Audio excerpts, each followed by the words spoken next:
Guys. Hey, Peter. Hey. What's up, man? Hey, Peter. How's Hey, Peter. everyone? What's going on, man? Hey, Mike. All Hey, right. Lenny. Lenny, I'm so sorry. Understood. Lenny,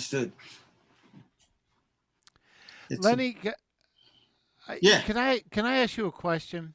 No. You know those when I watched video of you of Return to Forever.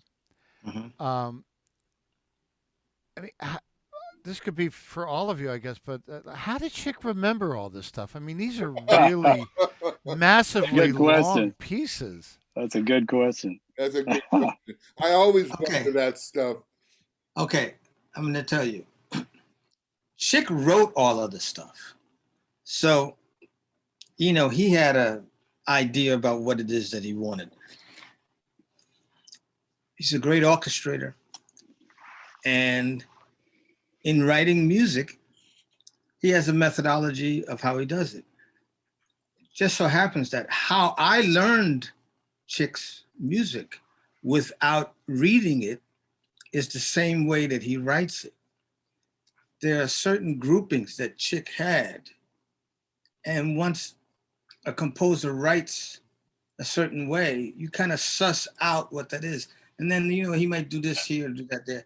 But once you grasp that, you kind of know how a person writes. Yeah. And that's basically how it was to me. So from the same perspective that he wrote all of that stuff. And then, you know, we rehearsed a bunch. And a lot of it was dexterity. And so, like, you know, guys are using 10 fingers to do that, and I'm using 2 sticks. So it's a little different perspective, you know? Brilliant music, and it sure powered me through a lot of miles. Yeah, it was great music. I mean, see, the other thing too, to be honest, and one of the reasons why both Stanley and I haven't posted anything to this point is because we had a different relationship with Chick. Chick was a grown-ass man when he started Return to Forever. So was I, so was Stanley. But we kind of grew up with each other in that band, in how Chick used to write for the band and how we interpreted his music. And I've learned more about being a man, about being in the dynamic of a band and how that goes out into the world and how we show ourselves. I learned a lot about myself in that band because I was challenged. And when you challenge and you're asked to do things that might be outside of your comfort zone, you find a lot about yourself. And I found a lot about myself in that band. Yeah, so Stanley and I know Chick a different way. I just can't post a picture of me with him. And I don't know how to say it, but maybe in the next couple of days or something, weeks, I might post something. I don't know. I was asked in Jazz Magazine today to say something. I really didn't have anything to say because I didn't know if what I would say could exemplify my relationship with. So, and the writer understood that. The writer understood that, and he was cool about it. He was cool. He said, if you ever want to talk about it later on, it's cool, you know. But I spoke with Stanley today about that very same thing. Oh, really? And we said, you know, our relationship is a little bit different than, you know. So I don't know what I said. Do you want to post something together? He said, I don't know. Maybe, you know. I don't know. Yeah. Wait until you you know. I met Chick in 1969, man. I was 19 years old. And then 3 years later, I'm in a band with him. You know, it's kind of deep. I say, Peter, I have a question. I got to tell you, I saw you on the Zildjian Live thing that you did, and I thought it was brilliant, man. I thought your playing was spectacular. You played so well, man, perfectly, perfect concept for the tune, everything. It was beautiful, man. I loved it. Oh, So thank you. congratulations on that. And my question is, after that, how do you prepare? That's something I've always been interested in, because you're a multi-instrumental, not but multi-stylist kind of guy. You can play a lot of different kinds of music, and you always sound rehearsed. All the situation things that I've heard you in, you always sound very rehearsed. So in this live situation, how did you do that? How did you prepare for it? All right, you want to know the secret? Yes. All right. So you start off, you're listening to Michael Shrieve, and then you start listening to Greg Errico, and then you get this Lenny White records, and then you get hip to Michael Clark, and then of course you got your Tower of Power record with all that information. If you can't come up with something after that, so I'm not shining you guys on. It's all due, to all that information you put out in the universe with all your playing. And then, as far as that big band thing goes, David, that's an app that I put out. I mean, I know the tune well because I've played that before.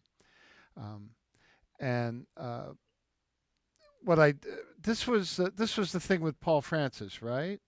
Well, I don't know the guys' names, but it was a Zildjian Live. You had a live audience, and I think it was Sput's band or something. Sput, that. I thought you were talking about something here. Oh, that was by the seat of my pants. So no, I didn't know what I was doing. Well, your pants were pretty tight on that one. I'm telling you, you did good, man. No, so they brought in this bass. So these guys all learned this shit by ear, and they just practiced it a lot. And it was a tune of mine, but Spud had done the arrangement, and then for the solo section, it basically it's a calypso, boom, and that's let me just play on that. But then he has it all these old fives and sevens groupings. So I sort of mapped it out and that morning, and then just played it. First take sucked, second one was a little better. Went with that. That was a fun thing. I'm doing the Zoom call. The best thing I did was that I somehow convinced everyone to let me do it first, so I could just do it and get the hell out of there. Okay. But I had been working that whole weekend doing this quartet hit with George Garzone and Alan Pasqua and Dark Oles. So, the bop chops were in good shape, and so having that no big deal. But thank you. That's very kind. Yeah, you're welcome, man. You're welcome.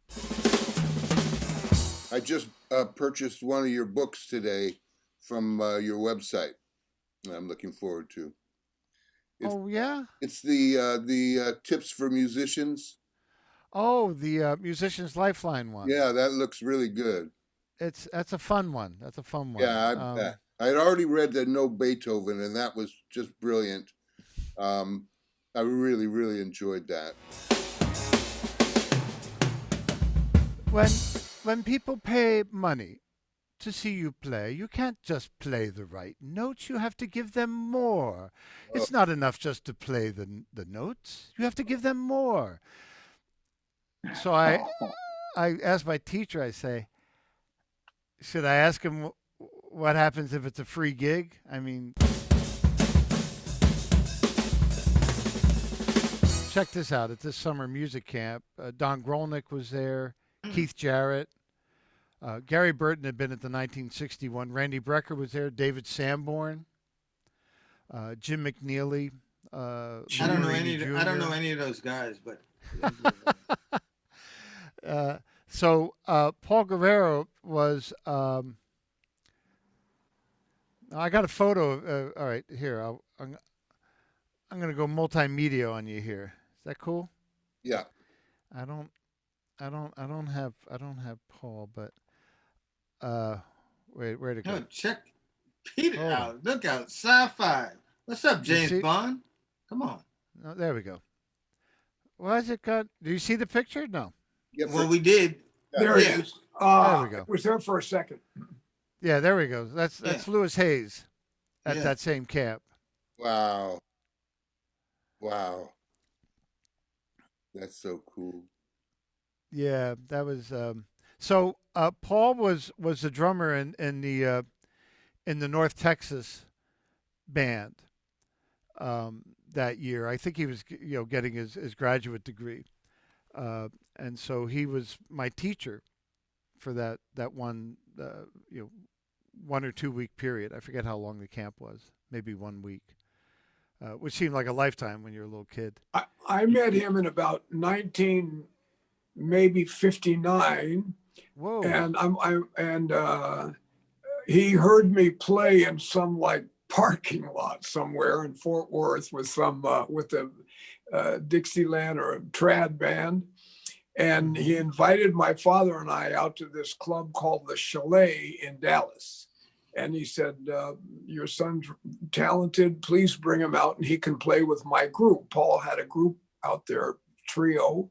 And I used to go out there whenever I'd go to Texas and sit in. And he was a great guy, man, and a hell of a player. He was really cool, So yeah, man. I just came across an LP that he made in the '80s. He got a Sonar drum kit. I remember he was a Sonar drummer. He was in the catalog, and he was, I think, one of the first Hispanic American drummers to get picked up by a drum company and to kind of. Wow. Okay. He was a big deal in Texas. I know that. That's wonderful. That's for that sure. You knew him. Yeah, I loved Paul. I mean, I hung out, till I was about 13. Whenever summer I'd go visit my father who lived in Fort Worth, we go right to the Chalet and see him. And he'd give me all kinds of tips and secrets and this kind of thing. He was great, man.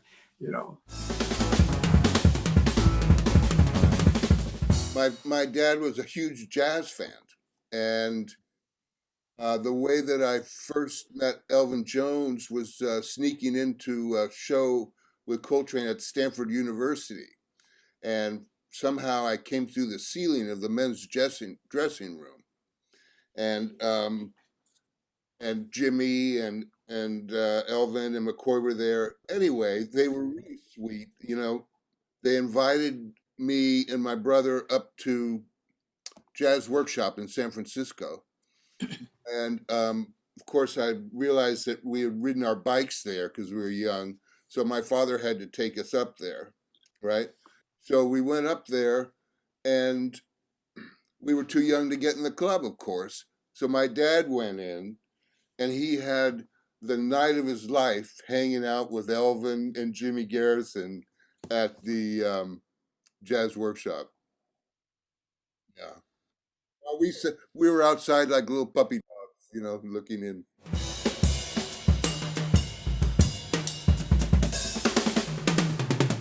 I got one. My dad took me to Birdland and I was at Gretsch Drum Night. Oh, my God. The actual recording. Yeah. That nice. Yes. Holy shit. And my dad was totally into the music. I mean, he was in the Army with Lester Young, and he wanted to play. He didn't play, but he got clarinet. He tried to play the clarinet. But I got to tell you, this is a classic story. So Syl Austin he had some hits back in the day, R&B hits. He's a saxophone player. Uh-huh. And he got hired to do a gig in Atlantic City with Aretha Franklin. And my dad had just gotten a new Lincoln car.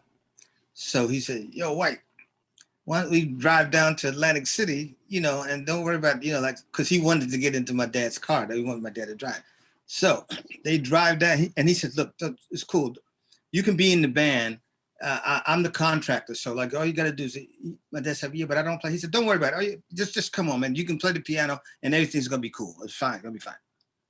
So they go down and they have a rehearsal. And Aretha's bad. She could play piano and everything. So he got through the rehearsal, and it is because they hired him so that there could be another person in the band, right? So they go to do the gig, and so he said to my dad, he said, "Look, don't worry about that. Just act like you're playing. Just do like this. Act like you're playing. Everything's gonna be fine. We'll cover for you. We'll play the parts. We'll cover for you." So he goes on the stage and he's doing this stuff with it, and so he goes while they're in it. He comes back to when my dad's playing the piano. He says, "Hey man, it sounds good to you, right?" He said, "Yeah. Well, slow down because I can hear you." Oops. No, oops. That's a major bust right there. Wow. right.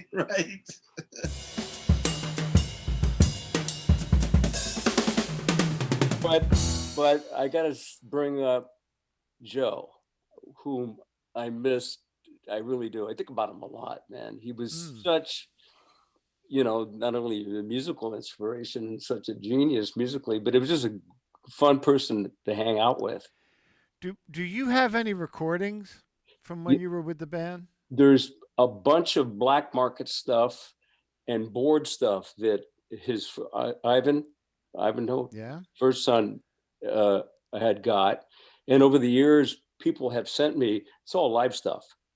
And it's great. Matter of fact, your old boss, Michael, wanted to put out he talked about this a lot of time. He wanted to put out a collection of the live performances that I played on, and just put it out as my time with Weather Report, whatever. But there is a lot of stuff, but no studio stuff. Did you do a record? Did you do a record with them? No, I didn't do. That's what I'm saying. I did not do it. Okay. It was about we toured Japan, we toured Europe, we toured the States. We played a gig with you guys. I remember playing a gig with you guys in Lenox, Massachusetts. And you were with Return to Forever. Then, okay. Yeah. Because I remember we did a couple with Miles, and I don't remember that one. Did we talk? Did we run into? Did we butt heads there? Did we run into? Did you talk? Yeah, I mean, did we run into each other there? I don't remember the gig. Yeah, we talked. We talked. I don't It took me a minute. Oh yeah. I don't remember that one, although I have some fond memories with Chick too, during the 80s when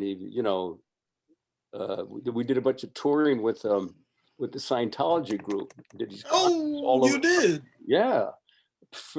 Me and Carabello, Shrieve, we did. Yeah. Chick, Stanley, what's his name? The albino. It was a whole bunch of people. It was like 15-piece band. Wow. Oh, okay. Yeah, I think I do remember something to that effect. So I wasn't like close, the same relationship you have, which I was close to, but I spent a lot of time with them. And I got to tell you, when I've seen that first thing, but I just like, this is like it was someone opened up, at the bottom and let everything out of me, man. I was like, I don't know why, it just really hit me. He was a very, very cool human being, and yes, he was. And just really gave a lot. And I remember when we rehearsed for those shows, he had a really cool approach and really reached everybody and just on their terms, simply and very effectively. It's very cool. He was about communication. Yeah. That was primarily. Yeah. Primarily it's about communication, But Peter, come on, baby. Weather report me. So I only knew Jocko from his first album cover, that beautiful black and white photo. And I see this guy with real stringy long hair, a Philadelphia Phillies baseball cap, a shirt that's buttoned up to the top button, and these kind of goofy glasses, like Gregory Peck horn rimmed glasses or something. And I didn't know who it was. So the first thing I ever said to Jocko was Ron Tooley said, "Oh, Peter, say hello to Jocko Pastorius." And I just looked at him. I went, no shit. I was, and we talked a bit, and then I excused myself. We had to go play the next set, and he yelled out to me on my way up. He said, "Hey, man," and I turned around. He said, "Have fun," which I had never heard that from anyone. It was always play well, do a good job, whatever. So I thought, which is a very Chick Corea thing. It's all I've been reading today in tribute to the Chick. Always talking about having fun. So I did, and we hung out that night. Jocko played us, a number of us in the band. Heavy Weather. We made him play the cassette so many times he finally just gave it to us so he could go home. And when I called him up as we were leaving Florida from the airport, he said, I'm going to give you a call one of these days. And I just, sure, thanks, man. Yeah, I know how it is. Yeah, right. Okay, right, yeah, sure.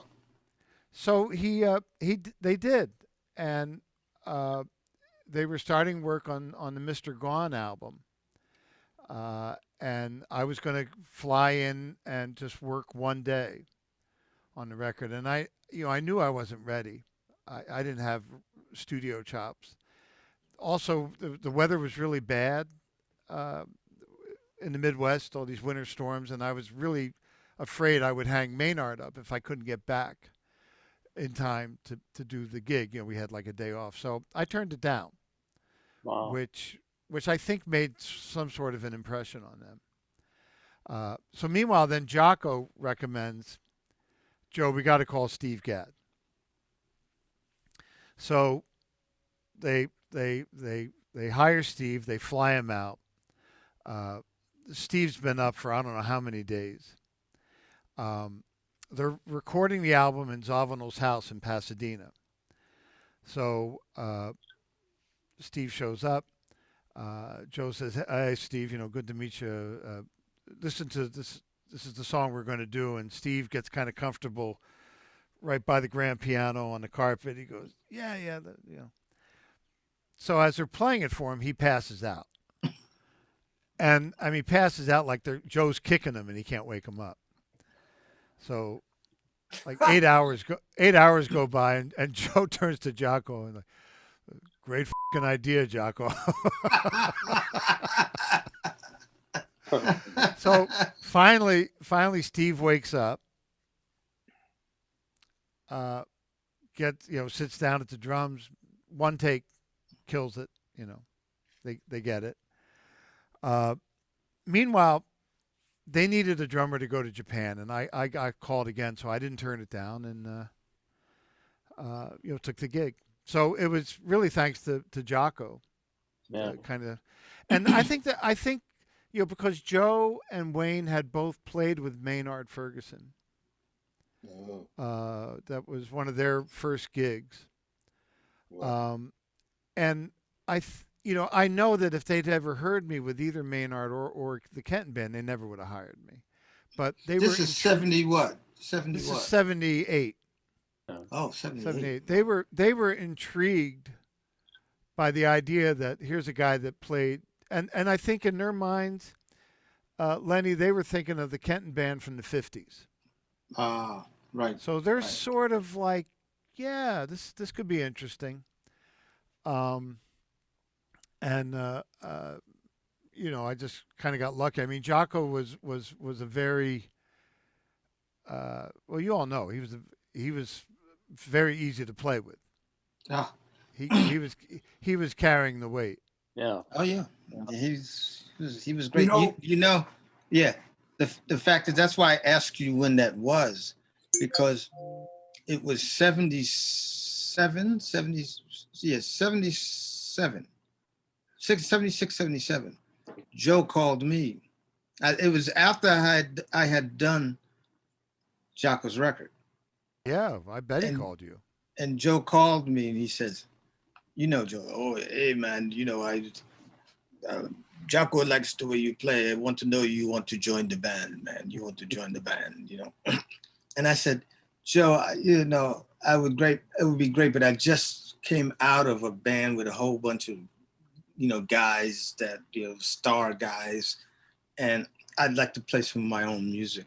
So, and he was cool. He said, well, I understand. And, so I didn't do it. That's why I was asking where that time. So because it was in that same time period, probably after, because it was after Jocko's record. It was after Greg had played and you had come on to do that, Yeah, because Alex was leaving. Right. And so they started looking around. And then Gad and Tony. Tony did some of the record. Too. Tony did some of the record.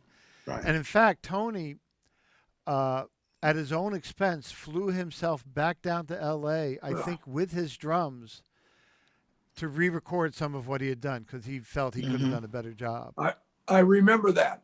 You know what? I first heard you at the Claremont Hotel with Stan in Berkeley, California, way up on the hill there. Wow. That's the first time I ever heard you, and you were killing that band, man. You were kicking some serious butt. Me and another drummer went up. We got to hear this guy, Peter Erskine. We knew about you. And then I don't know if you remember this, but we did a couple of gigs opposite you guys when you were fairly new in Weather Report. I'm freaked out that to know that you were even listening. So you had long hair. Yeah. So here was my audition was kind of on the phone, and Joe called me up, and I'd been taking a nap. So he got no vibe from me at all, and so I thought, well, I don't, so nothing, I haven't got my plane ticket yet. So I got a phone call the next day. I'd given him my itinerary and hi, Peter, this is so-and-so from the Weather Report management office. Joe just had one more question for you. He said he wants to know, can you play the drum beat to Nubian Sundance? And, I was 23. And you're young, and I just said, yeah, you tell Joe I can play the shit out of it. So, good answer. Hey, Mike, I wanted to ask you a question, and all of you, if you ever experience anything like this. And it's only happened to me once in my life. So it was during a tour with Joni Mitchell, and so it's with an orchestra, and Chuck Berghofer was the bass player. I was the drummer, and we're, there's a conductor. We're in front of the conductor. The orchestra's wrapped around us, and then closest to the audience, between the conductor and the audience, is the grand piano. I think, I think I had that right. Or there was a grand piano, and then we were behind that, but. Anyway, we're all kind of spread out, and Herbie Hancock had guested on this album with orchestra with Joni, and he came in, and it was really fun. For most of the tour, they were using local pianists, but for a few of the important gigs, Herbie was brought out, not to do any of the written piano stuff, but as a soloist, a featured soloist. So we're in the, it used to be called the Felt Forum. They changed the name, but the smaller of the auditoriums at Madison Square Garden. Yeah. And we're playing in concert there. And so they go, ladies and gentlemen, Herbie Hancock, put your hands together. So we started this, it's just like a dun, dun, dun, that kind of thing.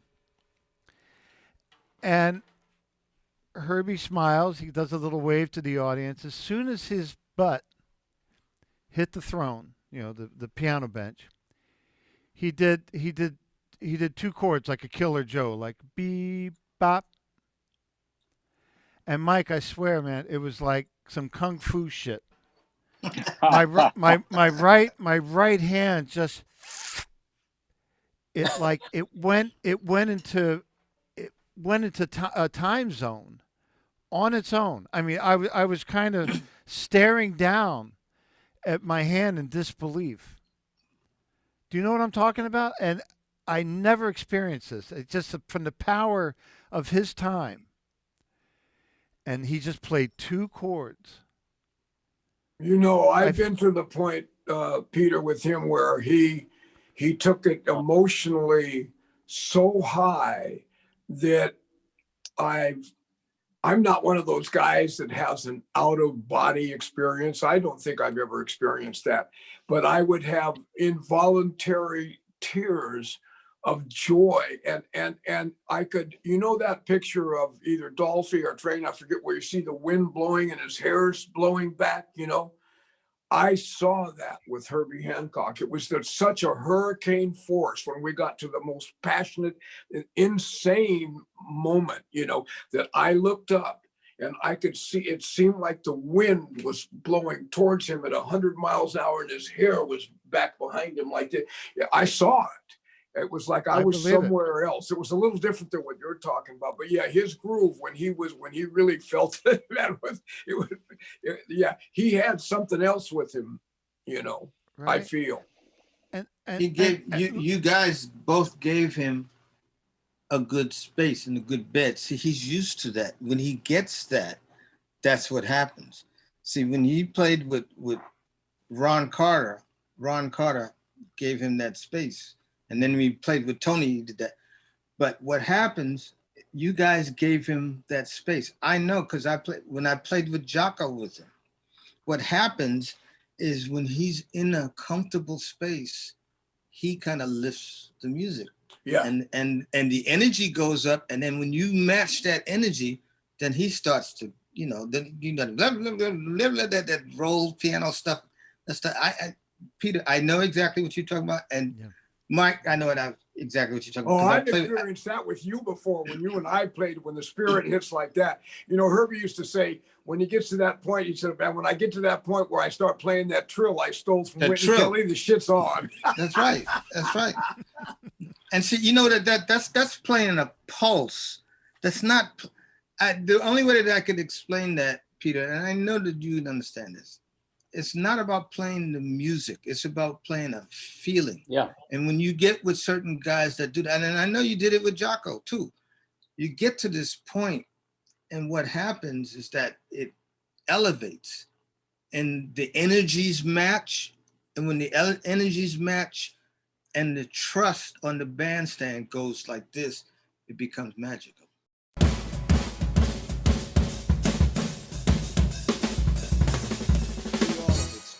That. I mean, I know you played with the report and you guys got into a zone and it happens. There's no explanation about it or whatever. But as an educator, how do you explain that or get your students to even think about reaching that goal? Because there's somewhat of an art in how to talk to a student and get a student to even think about doing that.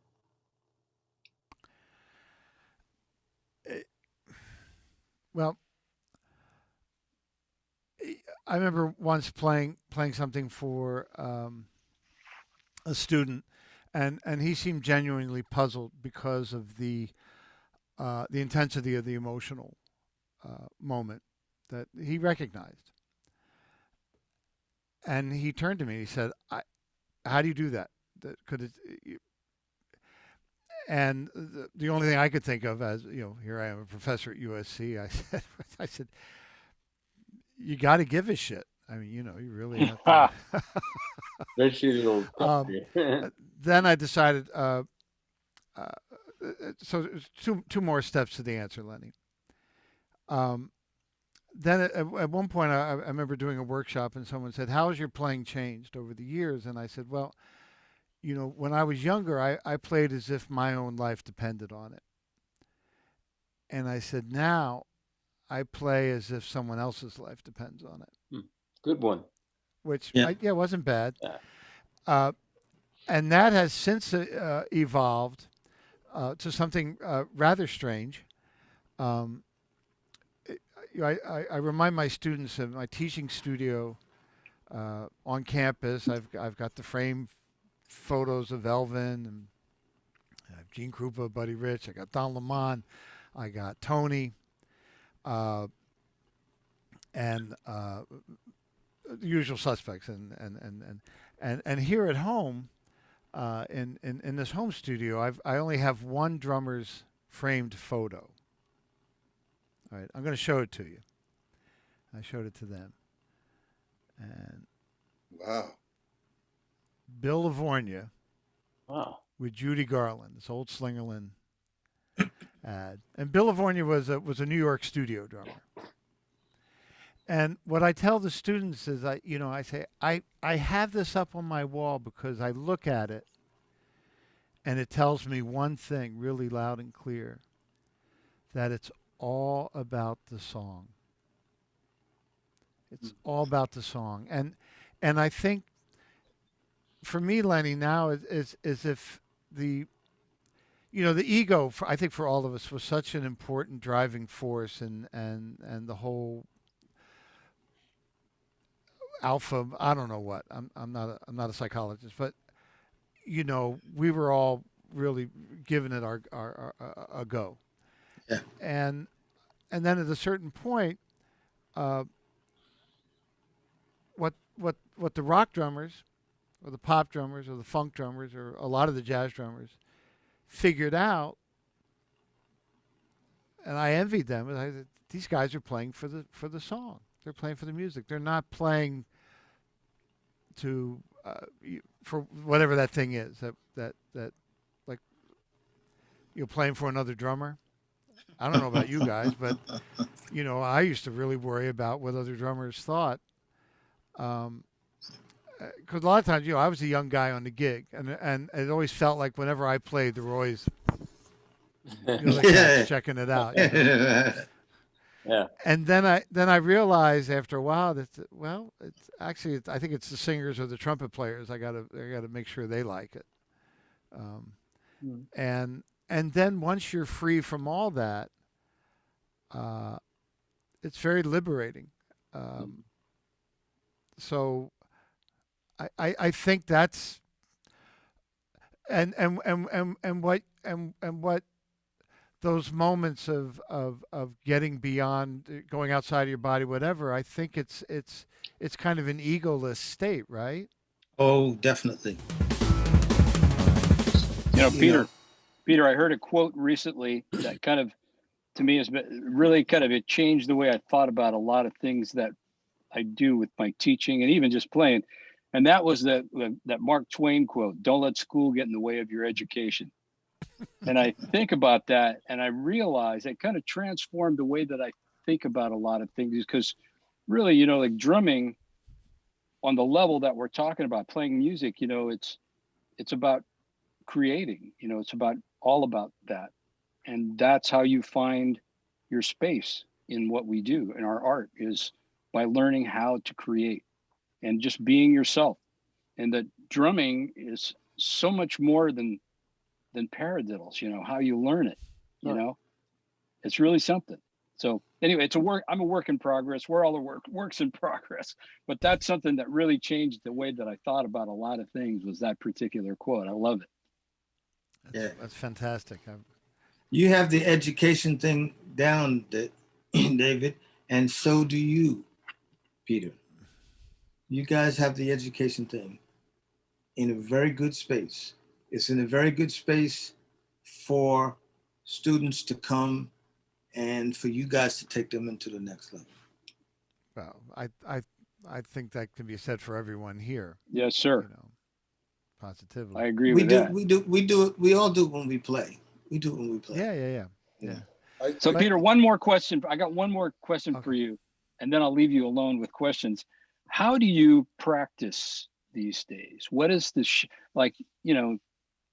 your students are, they always want to know how to practice. What is, you've done so many things, you continue to do so many things. How do you practice? How do you structure that? I do more warming up than I used to. So it's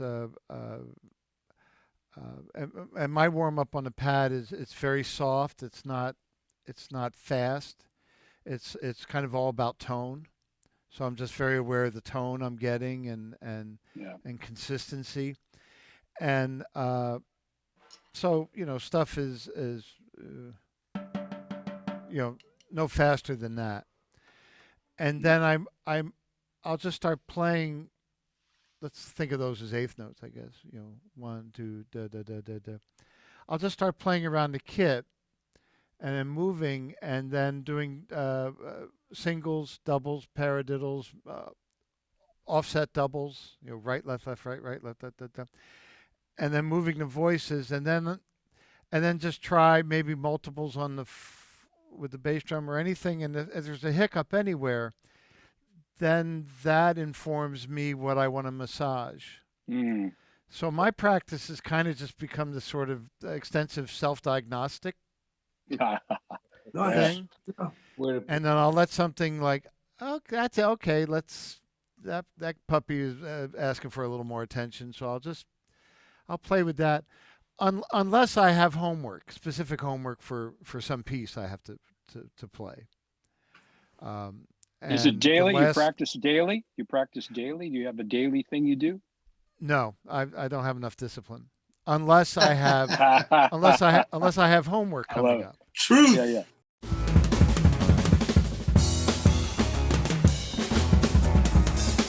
We were talking about Zalvin, and one of the best things he ever said to me, and he often said a number of things, but after one night, he said, man, you were playing this beat tonight. Didn't feel right. It didn't sound right. I think that's what he said. Didn't sound right. And I turned around and looked at you. That shit didn't look right neither. I said, what do you mean? He said, oh, you got your shoulders all hunched up and shit. Because So I started practicing just in the hotel room, just in front of a mirror, trying to change my posture. And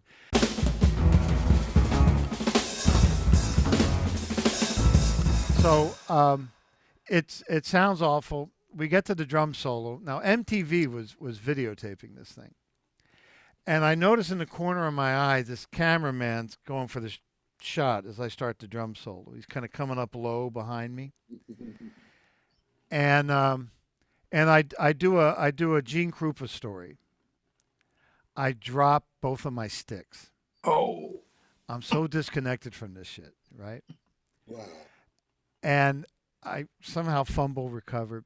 And you guys are all too great for this, but maybe you might remember in the distant past when you played so bad that nobody would look you in the eye.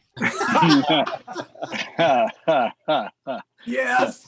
Yes, sir. Okay, so You could tell. So I'm like, I'm kind of like dizzy. Like, what just happened? I've just moved to LA, and it's the worst I've ever played in my entire fucking life, and Wow. it's gonna go out on TV. I got to excuse myself. I got that SF gas Yeah, I'm thing. looking for, Oh, that's I'm looking right, for the that's right. Folgers label But on there. Peter, man. this has been profound. It's been wonderful. Thanks, it's Greg. very So good to see you. Wow. wonderful to see you. Have And this fun was tonight. really nice. You got everybody going. It was great. Good information, good stories. Yeah. Have a great night. Hi, Greg. Have a great Thanks. one, Greg. Bye, Greg. Stay well. All right. Peter, check this out.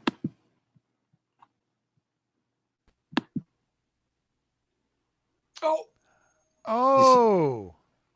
That's my metal bass drum. Ah. The vintage That's Drew the bass one? drum. That's it. Vince has it. Wow. Vince Wilburn has it. Oh, does he? hey, That's- Lenny, that's God. 18. Is that 18 by 14? What is that? Yeah, I think it's 18. It might be 16. Okay.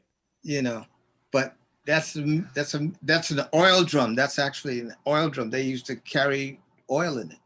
Yeah, I remember. I Well, Yeah, remember I'm looking at I'm the looking poster. for the Folgers label on there. Man.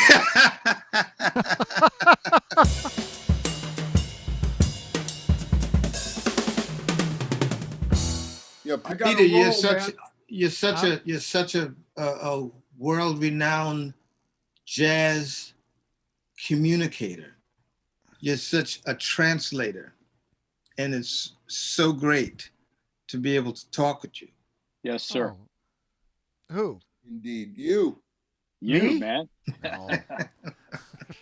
You're the guest. Guys, we say this shit to each other. You're the time. guest. You're right.